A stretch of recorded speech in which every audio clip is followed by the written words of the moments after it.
सुरतचा मला आणि आम्हाला सगळ्यांना खूप खूप अभिमान आहे आणि शिवसैनिक कसा असायला पाहिजे. किती दडपण आणली, काही केलं तरी कोणत्याही दडपणाला किंवा आमिषाला बळी न पडता अत्यंत निष्ठेने सूरज काय आज तुम्ही त्याची दोन्ही मुलं बघताय, पत्नी बघताय, आई आहेत, बाबा आहेत आणि विशेष म्हणजे या चिंटूचा आज वाढदिवस आहे.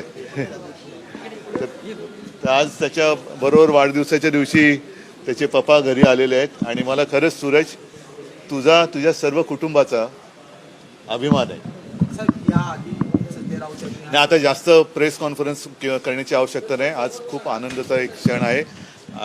बाकी मी काय या विषयात आता बोलणार नाही, पण खरंच एक निष्ठावान शिवसैनिक कसा असायला पाहिजे त्याचं एक उत्तम उदाहरण सूरजनी सगळ्यांसमोर ठेवलेलं आहे.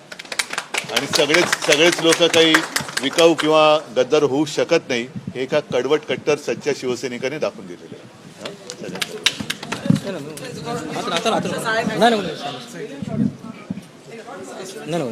नाही प्लीज नको.